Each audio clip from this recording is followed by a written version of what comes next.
ওকে বন্ধুরা, আম, আগের দিন আমরা পার্ট ওয়ানে দেখেছিলাম 15 পর্যন্ত। আজকে আমরা 16 থেকে করব, সরল সুদ কষার যে অঙ্কগুলো করেছিলাম। তো এক্সারসাইজ 2 এর 16 যে প্রবলেমটা আছে সেই প্রবলেমটা আমি একবার পড়ছি। তোমরা ভালো করে শুনবে প্রবলেমটা কি আছে। কি বলছে? আসলাম চাচা কর্মক্ষেত্র থেকে অবসর নেওয়ার সময় 1 লাখ টাকা পেলেন। ওই টাকার কিছুটা তিনি ব্যাংকে রেখেছেন এবং বাকি টাকা তিনি পোস্ট অফিসে জমা রাখেন এবং প্রতি বছর সুদ বাবদ মোট 5,400 টাকা পান। ব্যাংকের ও পোস্ট অফিসের বার্ষিক সরল সুদের হার যদি যথাক্রমে 5% ও 6% হয়, তবে তিনি কোথায় কত টাকা জমা রেখেছিলেন হিসাব করে লিখি। খুব ভালো অঙ্ক। বেসিক্যালি এখানে কি বলেছে, যে আসলাম চাচা কিছু টাকা পেয়েছে অবসর নেওয়ার সময় এবং সেই টাকা তিনি কিছুটা ব্যাংকে আর কিছুটা পোস্ট অফিসে রেখেছেন, জমা রাখেন এবং প্রতি বছর সুদ বাবদ তিনি মোট কত টাকা পান? 5,400 টাকা। মানে ব্যাংক এবং তোমার পোস্ট অফিস থেকে যে সুদটা পান উনি, সেই সুদের সামেশন, মানে টোটাল যে মোট সুদ যেটা হয় সেটা হয় 5,400 টাকা। এবার আমাদের বলেছে যে ব্যাংক আর পোস্ট অফিসের সুদের হার হচ্ছে 5% এবং 6%। তাহলে তিনি কোথায় কত টাকা জমা রেখেছিলেন সেটা আমাদের ফাইন্ড আউট করতে হবে বা বার করতে হবে। তাহলে চলো প্রথম আমরা ধরে নিই, বিকজ এখানে আমরা জানি না যে আসলাম চাচা কোথায় কত টাকা রেখেছিলেন। তো আমরা এখানে ধরে নিচ্ছি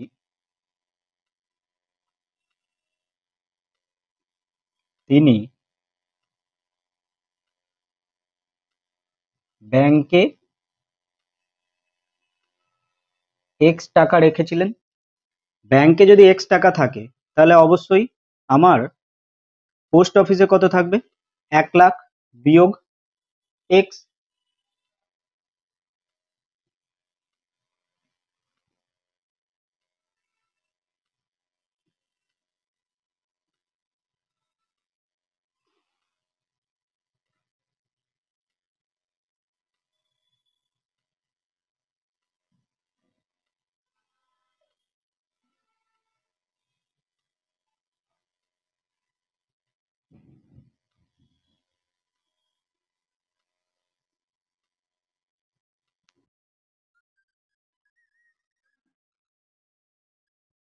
ওকে, এবার আমরা ধরে তো নিলাম যে তিনি ব্যাংকে আর পোস্ট অফিসে কত টাকা রেখেছিলেন। এবার আমাদের এখানে কি বলে দিয়েছে? আমাদের এখানে মোট সুদ বলে দিয়েছে। তাহলে আমরা মোট যে সুদটা বলা রয়েছে সেটাকে আমরা ব্যবহার করতে পারি কি করে? ব্যাংকের ক্ষেত্রে আমরা সুদ বার করব এবং পোস্ট অফিসের ক্ষেত্রে আমরা সুদ বার করব, করে দুটোকে যোগ করে দেবো। যোগ করে দিলে আমাদের ইকুয়াল টু কি হবে? 5,400। অ্যান্ড দেন আমরা সলভ করব, সলভ করে ওখান থেকে এক্স এর ভ্যালু বার করে নেবো। তাহলে চলো আমরা করি। এরপরেই আমি কিছুটা এগিয়ে রাখছি এখানে। ফার্স্ট আমরা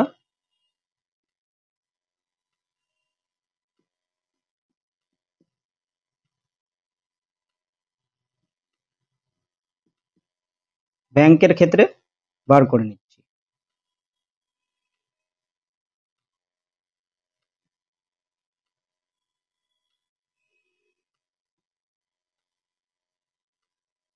ব্যাংকের ক্ষেত্রে আমাদের সুদের হার বলে দিয়েছে 5%।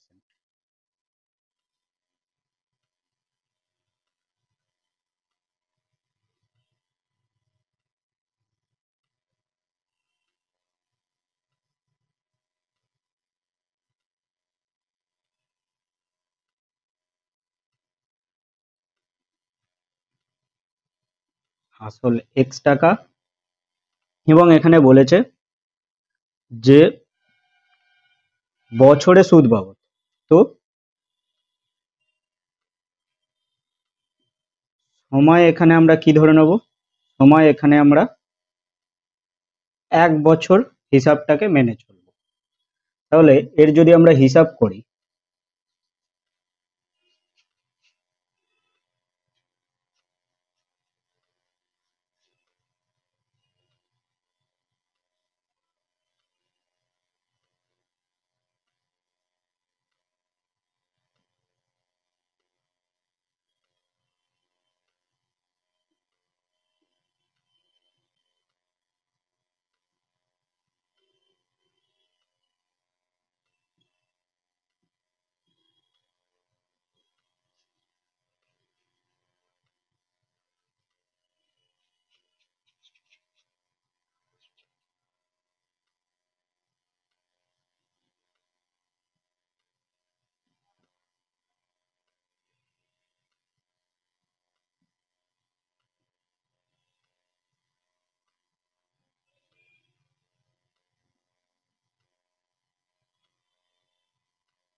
তাহলে ব্যাংকের ক্ষেত্রে আমাদের সুদ কত বেরোলো, x/20, যেটাকে আমি এই সাইডে ছোট্ট করে লিখে রাখছি। এবার আমরা সেম জিনিস করব পোস্ট অফিসের ক্ষেত্রে।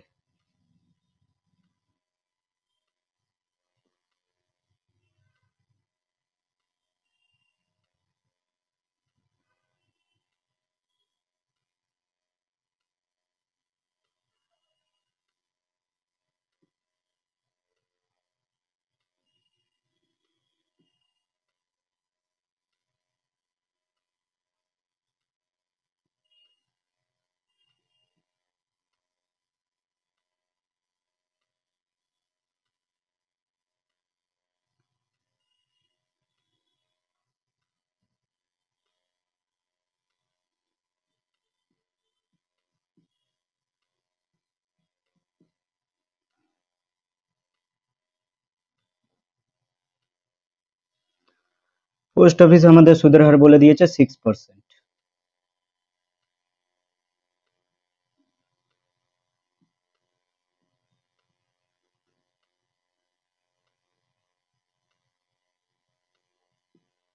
ওকে, তো এখান থেকে আমরা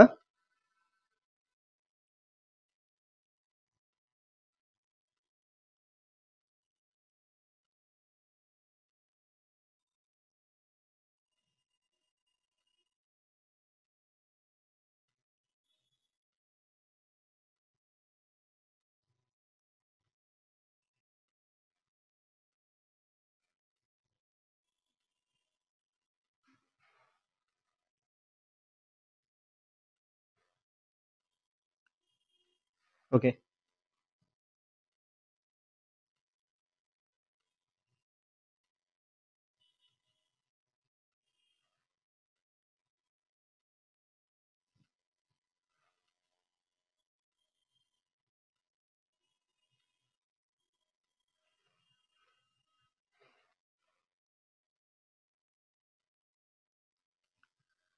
তো পোস্ট অফিসের ক্ষেত্রে আমার সুদের পরিমাণ কি আসছে এক বছরে, এটা।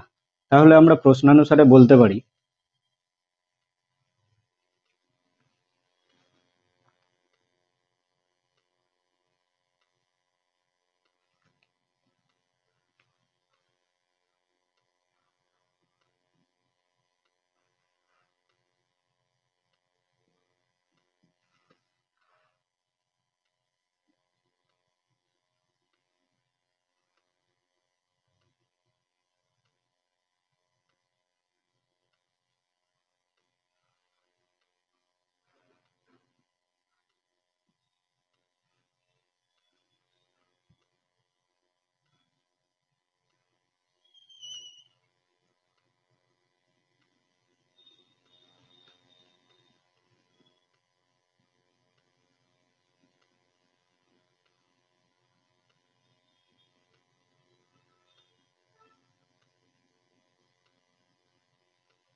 ওকে। এখানে তাহলে আমাদের উত্তর কত বেরোলো? আমাদের উত্তর বেরোলো এখানে ব্যাংকের ক্ষেত্রে আমরা প্রথমে ধরেছিলাম, তো ব্যাংকের ক্ষেত্রে আমরা ধরে নিয়েছিলাম কত, এক্স টাকা উনি ব্যাংকে রেখেছিলেন। তাহলে ব্যাংকে উনি রেখেছিলেন 60,000 টাকা। এবং এখানে তোমরা টাকা অবশ্যই লিখবে না, ঠিক আছে, কারণ এটা এখনো পর্যন্ত যেটা আমরা ইকুয়েশন লিখেছিলাম সেই ইকুয়েশন সলভের পার্টটা আমরা এখানে লিখেছি। তোমরা এখানে সুন্দরভাবে সুতরাং দিয়ে তিনি ব্যাংকে রেখেছিলেন ইকুয়াল টু দিয়ে 60,000 টাকা লিখবে, অ্যান্ড দেন তোমরা কি করবে, দেন তোমরা লিখবে পোস্ট অফিসে উনি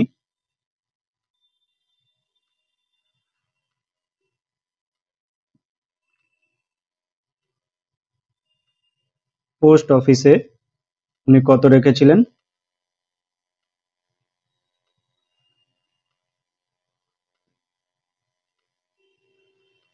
1,00,000 মাইনাস 60,000 মানে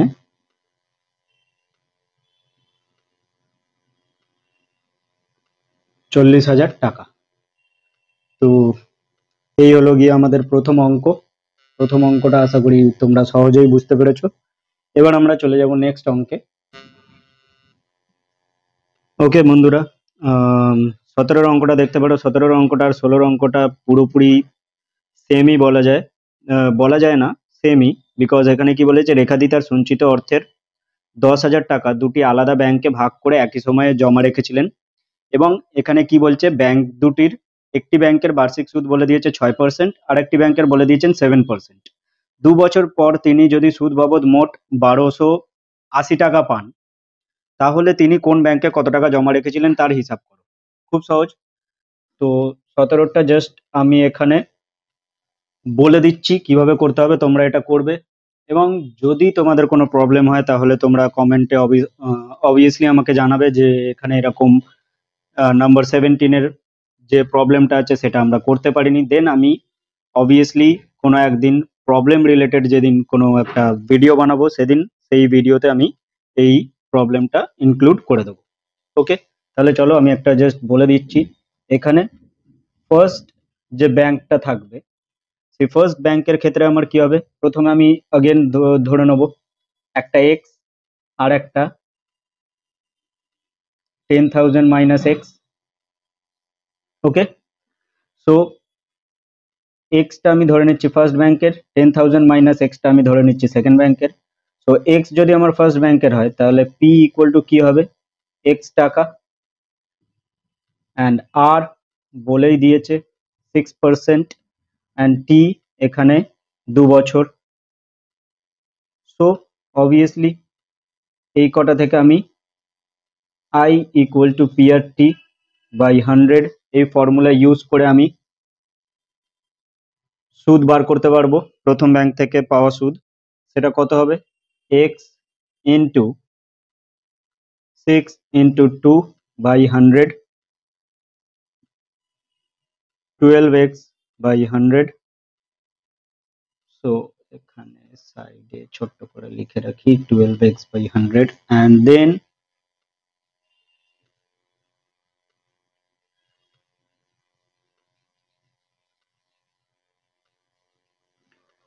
সেকেন্ড ব্যাংকের ক্ষেত্রে পি আমাদের আসছে 10,000 মাইনাস এক্স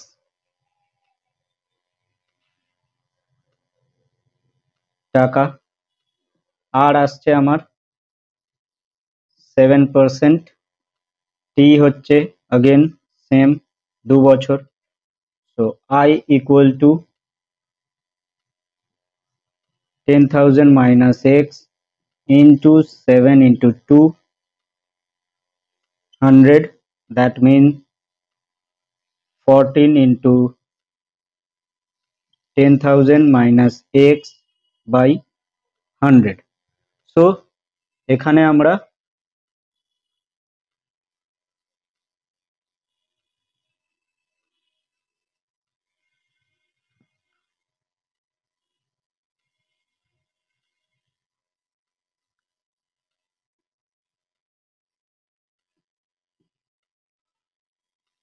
প্রশ্নানুসারে কি লিখতে পারি? 12x by 100 plus 14 into 10,000 minus x by 100 equal to 1280. That's it. এবার এটাকে সলভ করবে। এই যে ইকুয়েশনটা এখানে ফর্ম হলো, এটাকে সলভ করবে। সলভ করলেই তোমাদের এক্স এর ভ্যালু পেয়ে যাবে। এক্স এর ভ্যালু তোমরা যা পাবে সেটাকে 10,000 দিয়ে মাইনাস করবে। মাইনাস করলে তোমরা সেকেন্ড ব্যাংকে রেখা দিদি কত সঞ্চিত করেছিল, মানে কত টাকা ওখানে জমা রেখেছিলেন, সেটা তোমরা খুব ইজিলি পেয়ে যাবে। আশা করি তোমরা এটা করে নিতে পারবে খুব সহজেই। আমরা চলে যাচ্ছি নেক্সট প্রবলেমে।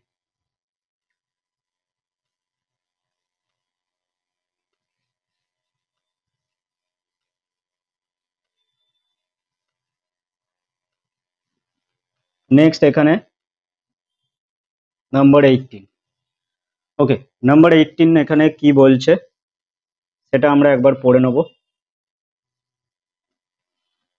নাম্বার 18-এ এখানে বলছে কোনো একটা ব্যাংক আছে, সেই ব্যাংকের বার্ষিক 5% হারে সরল সুদ দেয়।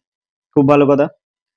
ওই ব্যাংকে দীপুবাবু বছরে প্রথমে 15,000 টাকা জমা দেওয়ার 3 মাস পরে 3,000 টাকা তুলে নিয়েছেন, এবং টাকা তুলে নেওয়ার 3 মাস পরে আবার তিনি 8,000 টাকা জমা করেছেন।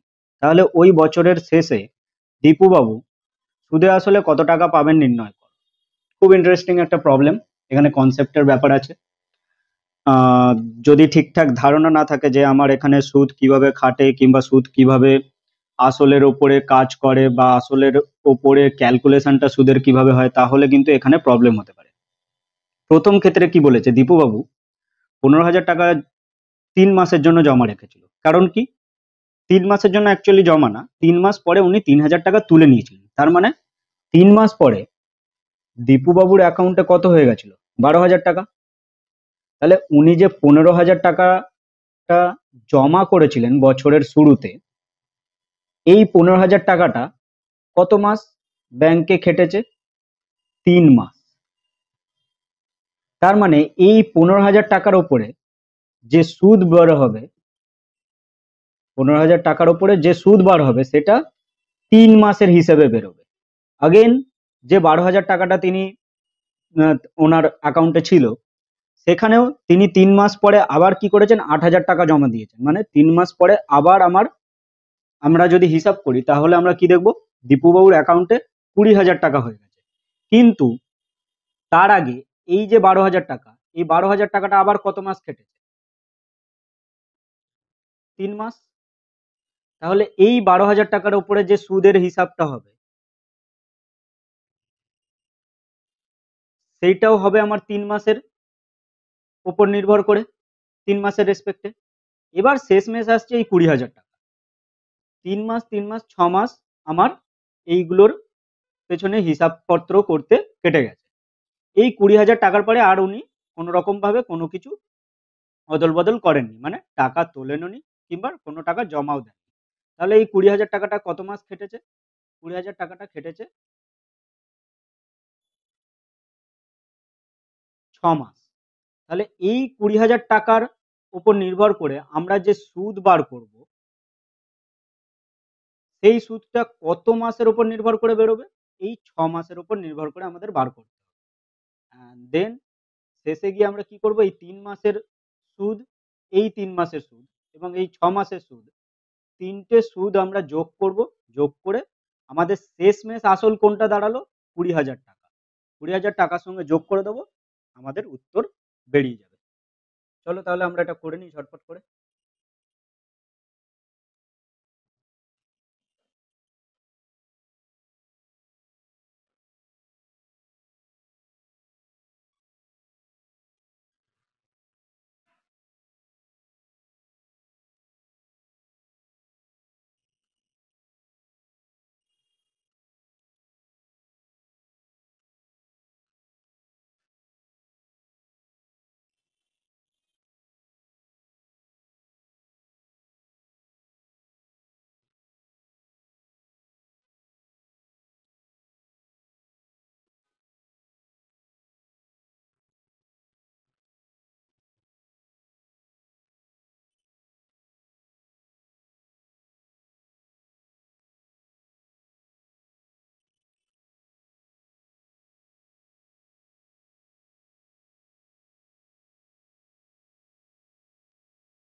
ওকে, তাহলে প্রথম ক্ষেত্রে আমার সুদ বেরোলো কত? 187.50 টাকা।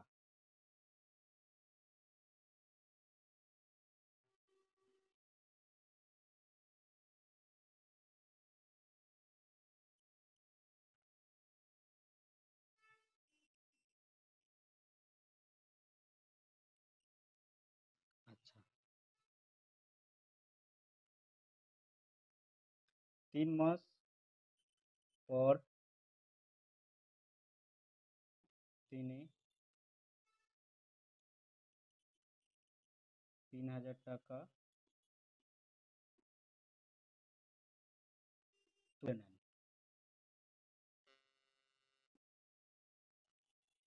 সুতরাং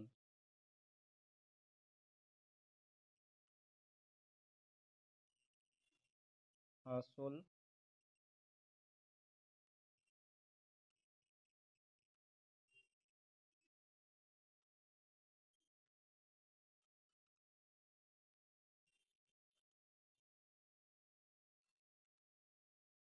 12,000 টাকা, এবং এই টাকাও কত মাস কেটেছিল? 3 মাস কেটেছিল। সুতরাং এই ক্ষেত্রেও আমার, আমরা যদি বার করি,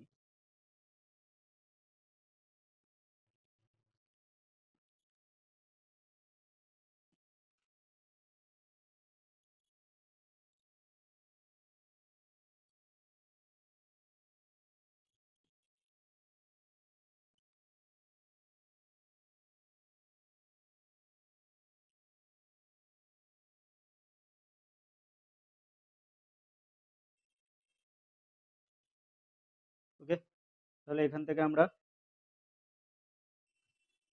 সুদ কত পাবো?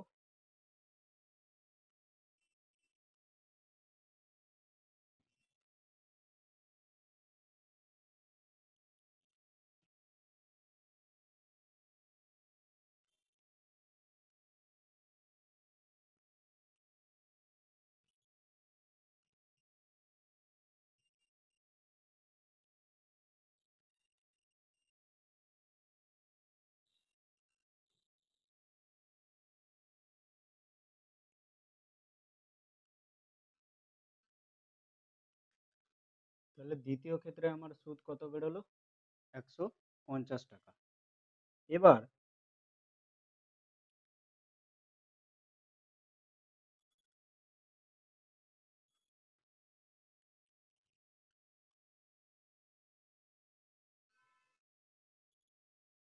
আবার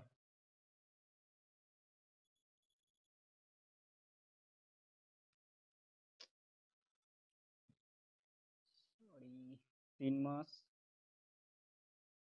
পর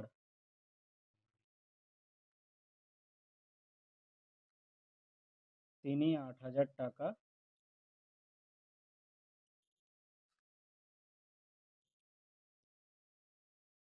জমা করেন।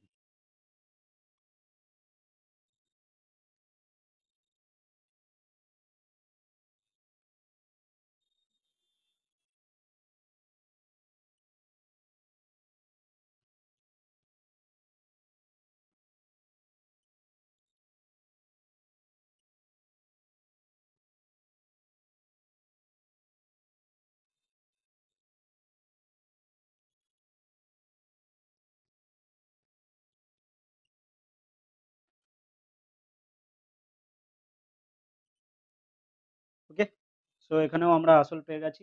আসল হচ্ছে আমার 20,000 টাকা। সুদের হার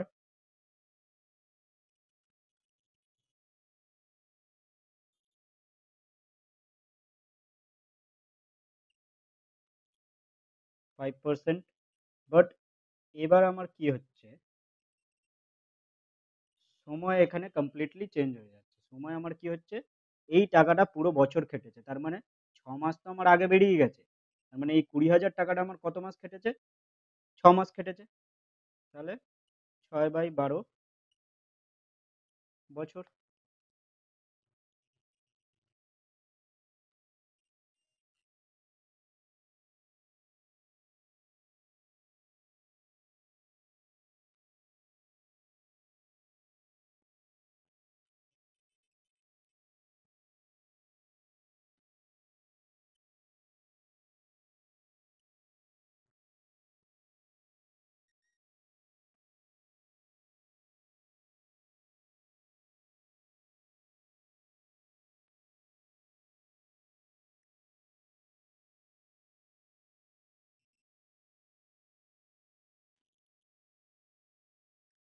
500 টাকা।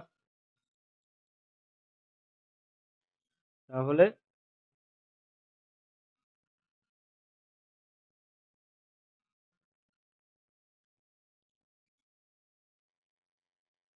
দীপুবাবু প্রথম 3 মাসে সুদ পেয়েছিল এত, পরের 3 মাসে সুদ পেয়েছিল এত, এবং পরের যে 6 মাস সেখানে সুদ পেয়েছিলেন 500 টাকা।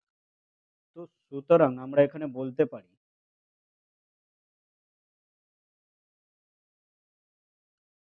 আমরা এখানে বলতে পারি যে ওই বছরের শেষে,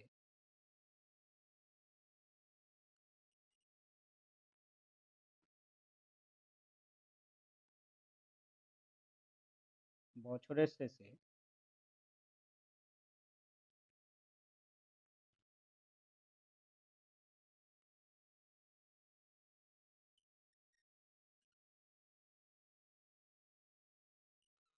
সুদে আসলে তিনি পাবেন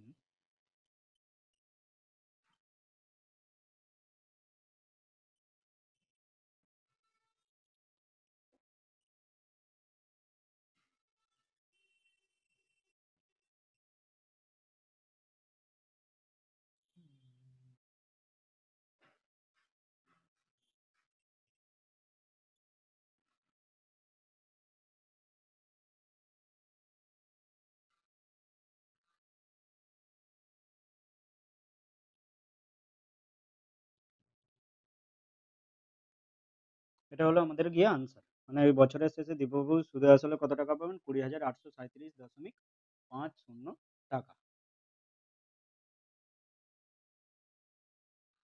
চলো তাহলে আমরা নেক্সট প্রবলেমে চলে যাই। নেক্সট প্রবলেমটা কিন্তু খুব ইম্পর্ট্যান্ট একটা প্রবলেম এবং খুব সুন্দর একটা প্রবলেম, যেখানে বুঝবার জিনিসপত্র অনেক আছে। কি বলছে প্রথমে আমি পড়ছি, ভালো করে এটা শোনো। বলছে যে রহমত চাচা একটা বাড়ি তৈরি করার জন্য বার্ষিক 12% সরল সুদের হারে 2,40,000 টাকা ব্যাংক থেকে ধার নেন। ধার নেওয়ার 1 বছর পর তিনি বাড়িটি প্রতি মাসে 5,200 টাকায় ভাড়া দেন। ধার নেওয়ার কত বছর পরে, ভালো করে শুনবে, ধার নেওয়ার কত বছর পরে তিনি বাড়ি ভাড়ার আয় থেকে ব্যাংকের টাকা সুদ সহ শোধ করবেন তা হিসাব করে লিখি। ফাইন, তিনি ব্যাংক থেকে ধার নিয়েছিলেন টাকা। তারপরে কি বলছে, তারপরে বলছে ধার নেওয়ার 1 বছর পর তিনি বাড়ি তৈরি করে সেই বাড়িটি প্রতি মাসে 5,200 টাকায় ভাড়া দিয়ে দেন। তো আমরা এখানে প্রথমে ধরে নেব, ধরি ধার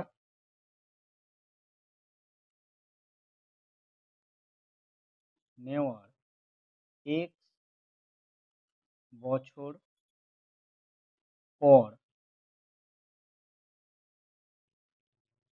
তিনি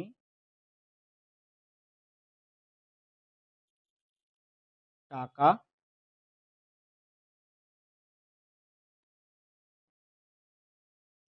শোধ করবেন। ধার নেওয়ার 1 বছর পর তিনি সুদ সহ টাকা শোধ করবেন। খুব ভালো কথা, 1 বছর পর তিনি টাকা শোধ করবেন। এবার এখানে আরেকটা ইন্টারেস্টিং কথা বলেছে যে ধার নেওয়ার 1 বছর পর তিনি বাড়িটি প্রতি মাসে 5,200 টাকায় ভাড়া দেন। তাহলে বাড়ি ভাড়ার টাকা দিয়ে তিনি সেই, মানে ব্যাংক থেকে ধার নেওয়া টাকা সুদ সহ শোধ করেছেন। তাহলে বাড়ি ভাড়ার টাকা, মানে কত বছরের বাড়ি ভাড়ার টাকা দিয়ে তিনি ব্যাংকের টাকা শোধ করবেন, আমরা যদি এই জিনিসটা বুঝতে পারি তাহলেই আমাদের অঙ্ক প্রায় হাফের কাছাকাছি কমপ্লিট। বেসিক্যালি কি বলছে, ধার নেওয়ার 1 বছর পরে তিনি বাড়ি কমপ্লিট করেন এবং বাড়ির সেই বাড়ি ভাড়ার টাকা দিয়ে তিনি কি করেন, তিনি ব্যাংকের সুদ শোধ করেন। তাহলে সুতরাং আমরা বলতেই পারি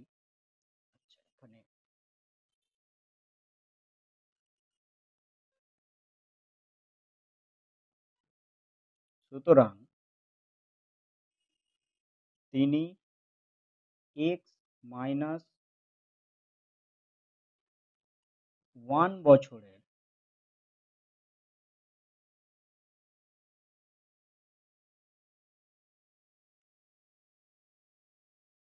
বাড়ি ভাড়ার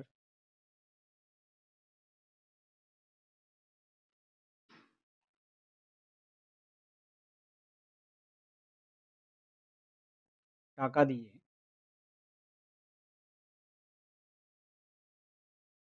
ব্যাংকের টাকা শোধ করবেন। এটা কিন্তু সব থেকে বেশি ইম্পর্টেন্ট বোঝা। এই যে x-1 বছর, এই জিনিসটা কিভাবে আসছে বা কেন আসছে বা কি করে আসছে, সেটাই হচ্ছে সব থেকে বড় ইম্পর্টেন্ট। তিনি ধার নিয়েছিলেন, ধার নেওয়ার x বছর পরে তিনি টাকা শোধ করেন। এবার ধার নেওয়ার 1 বছর পরে তিনি বাড়ি ভাড়া দিয়ে দেন। তার মানে বাড়িটা কত বছর ভাড়া কেটেছে, যে টাকা দিয়ে তিনি ব্যাংকের টাকা শোধ করেছেন, x-1 বছর। সিম্পল হিসাব। ঠিক আছে, এবার আমরা মেন হিসাবে চলে যাচ্ছি। এবার ওনাকে ব্যাংকের টাকা সুদ সহ শোধ করতে হবে। তাহলে x বছরে ব্যাংকের সুদ কত সেটা আমাকে আগে বার করে নিতে হবে। তো এখানে আসল আমার কত, তিনি যত টাকা ধার নিয়েছিলেন 2,40,000 টাকা।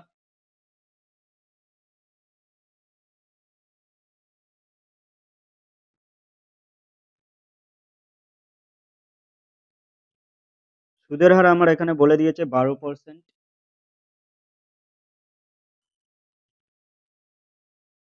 সময় তো আমার x বছর।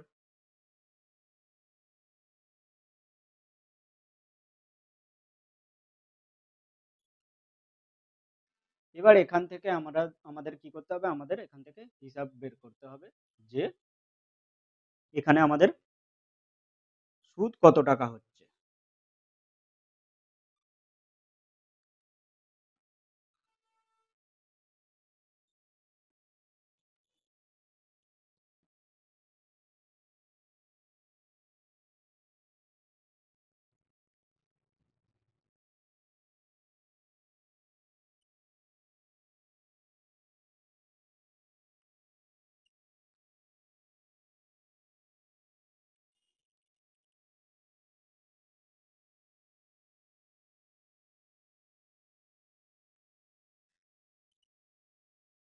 তাহলে সুদ আমার কত টাকা হলো, 28,800 টাকা। তাহলে এখান থেকে আমরা সুদে আসলে বার করতে পারবো। সুদে আসলে তাহলে কত হবে,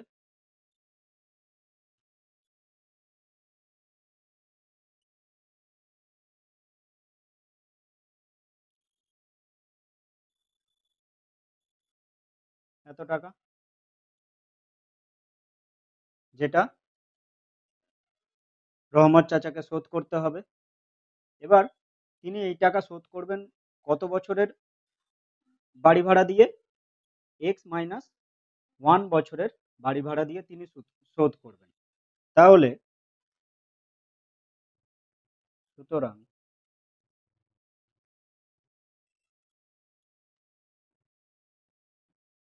বাড়ি ভাড়া বাবদ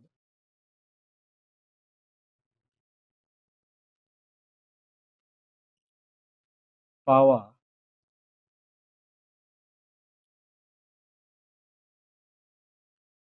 মোট টাকা কত হবে, x-1 ইন্টু 5,200 ইন্টু 12। কেন 12 আসছে এখানে, আবার 12টা এখানে সুদের হারের জন্য আসছে না, 12টা আসছে অ্যাকচুয়ালি মাসের জন্য, কারণ প্রতি মাসের ভাড়া হচ্ছে 5,200 টাকা। তাহলে 1 বছরের ভাড়া আমরা কিভাবে বার করব, 1 বছরে 12 মাস, 12 ইন্টু আমার এত, এটা হবে আমার 1 বছরের ভাড়া। তাহলে এত বছর আমার ভাড়া খেটেছে বাড়িটা, তারপরে যে টাকাটা রহমত চাচা পেয়েছে সেই টাকা দিয়ে ব্যাংকের টাকা সুদে আসলে শোধ করেছেন উনি। তাহলে এত ইন্টু 1 বছরের টাকা, তাহলে এটা হলো আমার মোট টাকা। এটা আমার মোট টাকা। আর এর আগে যেটা আমার সুদে আসলে বেরিয়েছে, তাহলে এই দুটো obviously আমার সমান হবে, কারণ বাড়ি ভাড়ার টাকা দিয়েই রহমত চাচা কি করেছিল? ওই সুদে আসলে যে টাকার পরিমাণটা বেরিয়েছিল সেটা শোধ করেছিল। তাহলে চলো এটাকে আমরা লিখে দিই। এখানে হিসাব করে দেখালে হয়ে যেত, বাট ঠিক আছে, অসুবিধা নেই। আমরা এখানে আগে লিখে নিই, লিখে দেন হিসাব করে নিই। তোমরা যদি পারো আগেই এখানে হিসাব করে ওটাকে আরো ছোট করে নিতে পারো। Sorry.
ওকে, এখানে এবার আমরা ক্যালকুলেশন স্টার্ট করি। এখানে হচ্ছে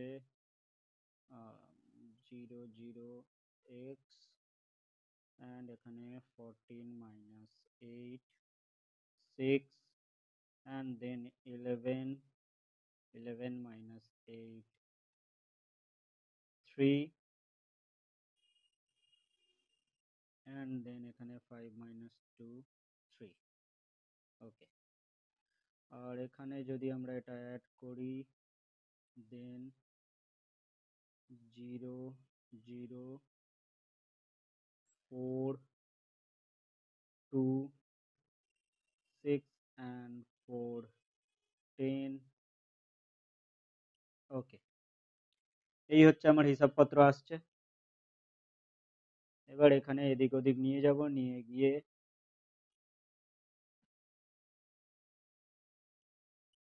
এদের কাটাকুটি করব।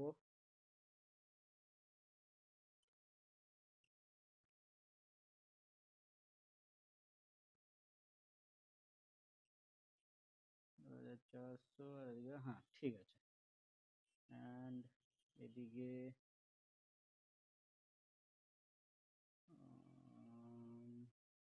দুটো 0, 14 minus 8 6 1 11 minus 8 3, and 5 minus 2 3। Fine. ওকে, দুটো জিরো অলরেডি কেটে যাচ্ছে। অ্যান্ড এখানে যদি আমরা এই জিনিসটাকে একটু ছোট করে নিই তাহলে আমাদেরই সুবিধা হবে। নয়তো তোমরা যদি পারো ডিরেক্টও এখানে করে দিতে পারো, কোনো অসুবিধা নেই। 4 2 6 3 9, সো 3 দিয়ে এটা হয়ে যাচ্ছে 1 1 2, 3 দিয়ে গেলে 1 0, অ্যান্ড এখানে 0 8। ফাইন। দেন আগেন আমার এখানে ওকে 2 দিয়েই 2 5 6 2 5 0 4, and again আমি 2 দিয়েই যাচ্ছি। 2 2 যা 4, 2 8 যা 6, 2 দিয়ে যদি এটাকে আমরা ক্রস করি, 2 2 যা 4, 2 5 যা 10, and 2 2 যা 4,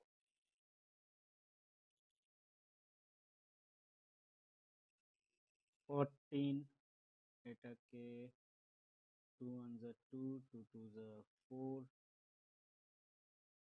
ওকে, এবার আমরা ডিরেক্ট ট্রাই করতে পারি। 9 4 36 9 1 12 হয়ে গেছে 9।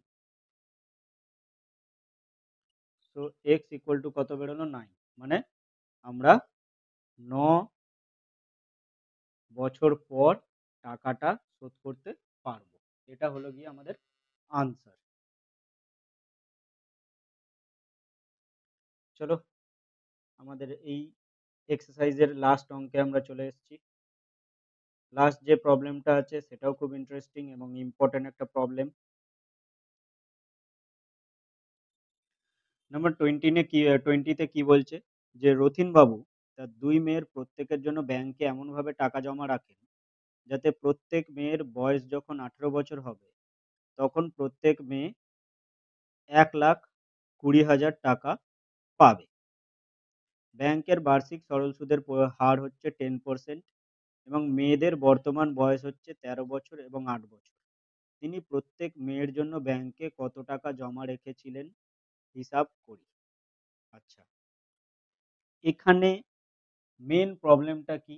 মেন প্রবলেমটা হচ্ছে যে এখানে দুজনের ক্ষেত্রে আমাদের বার করতে হবে।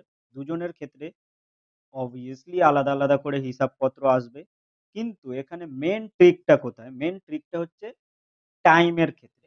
মানে মেন যেটা এখানে আমাদের বুঝতে হবে যে সময়, কোন ক্ষেত্রে কত বছর টাকাটা খেটেছে সেটা হচ্ছে খুব ইম্পর্টেন্ট।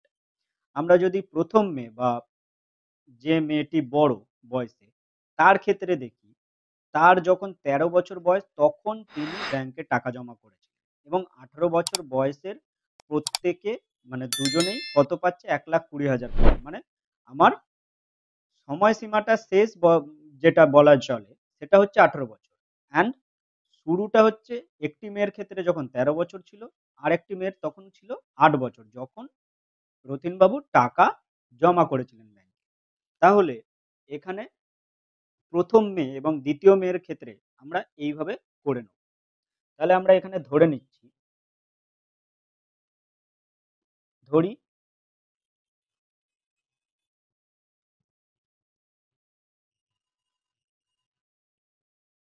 এক্স টাকা ও ওয়াই টাকা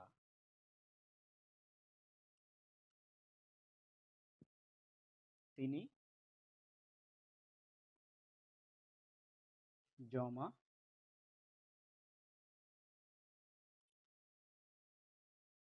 করেছিলেন।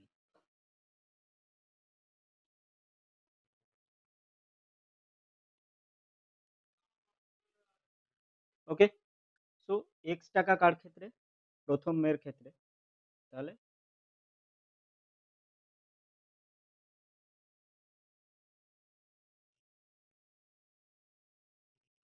প্রথম মেয়ের ক্ষেত্রে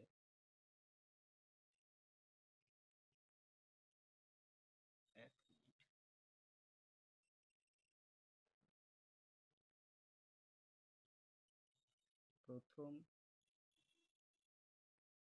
মেয়ের ক্ষেত্রে ব্যাংকে টাকা জমা ছিল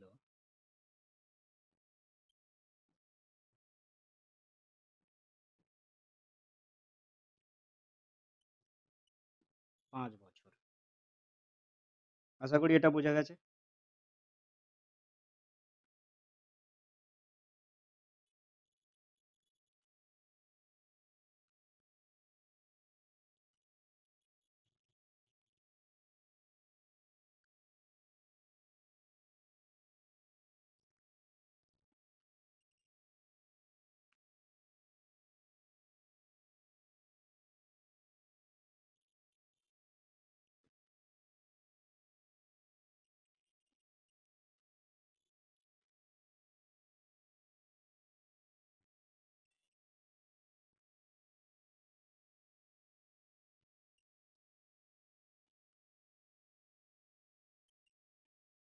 ওকে, প্রথম এবং দ্বিতীয় মেয়ের ক্ষেত্রে ব্যাংকে টাকা কত বছর ধরে জমা ছিল সেটা আমরা বার করে নিয়েছি, 5 বছর এবং 10 বছর। কারণ প্রথম এবং দ্বিতীয় মেয়ে যখনই 18 বছর হবে তখনই তারা প্রত্যেকে সমান সমান ভাবে ব্যাংক থেকে টাকা পাবে, সেটা কত?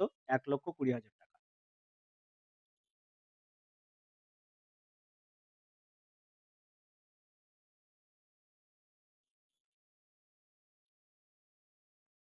তাহলে এবার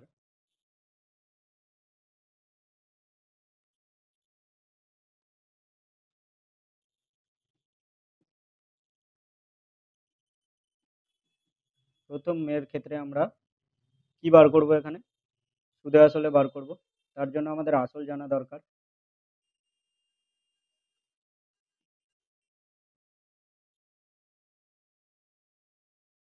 আসল আমরা জানি,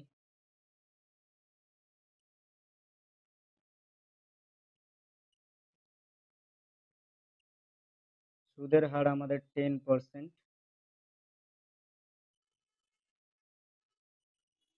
এন্ড সময় আমরা এখানে বার করে নিয়েছি, যেটা হলো গিয়ে 5 বছর। তাহলে এখান থেকে আমরা সুদও বার করে নিতে পারবো।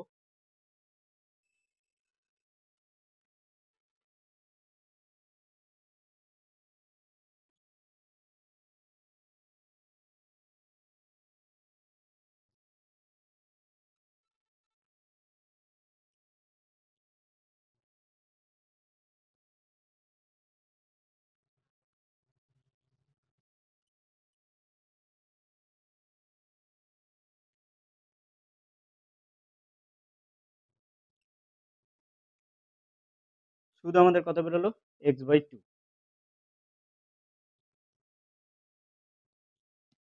এবার এখানে 1,000, এই সরি, 1,20,000 টাকা যেটা আছে সেটা কি হচ্ছে? সেটা সুদে আসলে পাওয়া যাচ্ছে। সুতরাং এখানে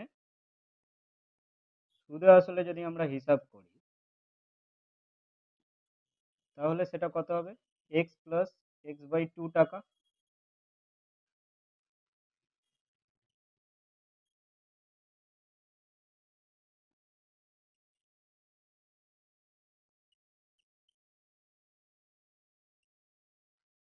তো সুদে আসলে আমরা এখানে কত পেলাম? 3x/2 টাকা। এবার প্রশ্ন অনুসারে আমরা বলতে পারি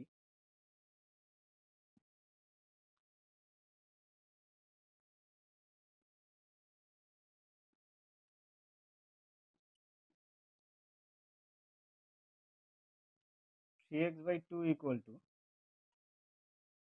1,20,000, or x ইকুয়াল টু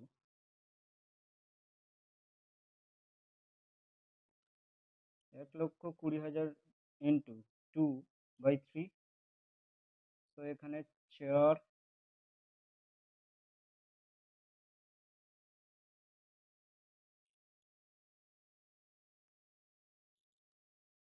তো এখান থেকে আসছে আমার 80,000। তার মানে এক্স আমরা কার ক্ষেত্রে ধরেছিলাম? এক্স আমরা বড় মেয়ের ক্ষেত্রে ধরেছিলাম, বা প্রথম মেয়ের ক্ষেত্রে। তো প্রথম মেয়ের ক্ষেত্রে ব্যাংকে তিনি কত টাকা জমা রেখেছিলেন? তিনি প্রথম মেয়ের ক্ষেত্রে ব্যাংকে জমা রেখেছিলেন 80,000 টাকা। দ্বিতীয় মেয়ের ক্ষেত্রে কি হবে আমার এখানে?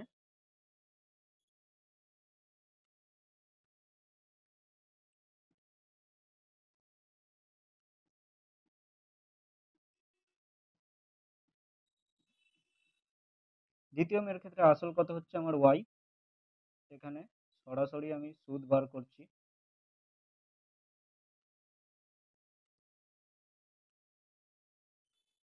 আসল কত? ওয়াই। সুদের হার তো আমার সেমই থাকবে, কারণ যেহেতু একই ব্যাংকে টাকা জমা রেখেছিলেন। আর বছর কত হয়ে যাচ্ছে আমার? বছর হয়ে যাচ্ছে 10।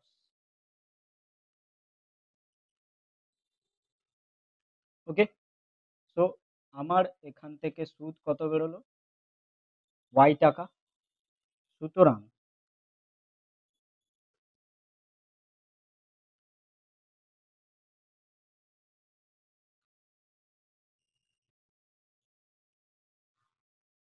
সুদে আসলে কত হবে? ওয়াই প্লাস ওয়াই,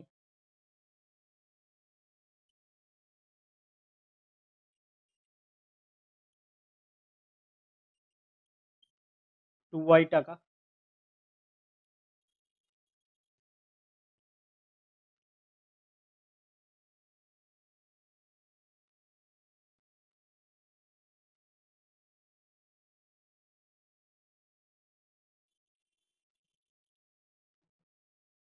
প্রশ্নানুসারে এই 2y ইজ ইকুয়াল টু কি হবে, 1,20,000 টাকা।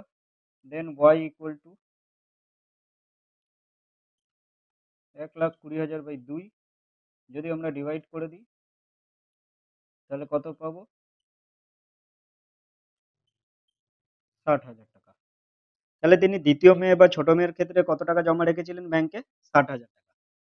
আশা করি তোমরা এখানে যে 20টা অঙ্ক আছে সেই 20টা অঙ্কর মধ্যে আমি যে কটা অঙ্ক করিয়েছি সবকটাই তোমরা বুঝতে পেরেছো। অ্যান্ড সরল সুদ কষা তাহলে এখানেই শেষ হলো, এবং অতি সংক্ষিপ্ত কিংবা সংক্ষিপ্ত উত্তরধর্মী যে প্রশ্নগুলো আছে সেগুলো তোমরা সলভ করবে। আশা করি সলভ করলেই তোমরা খুব সহজেই এগুলো পারবে, খুব একটা কঠিন কিছু নেই। আজকের ভিডিওটা তাহলে এখানেই শেষ করছি। চলো দেখা হচ্ছে নেক্সট ভিডিওতে। টাটা।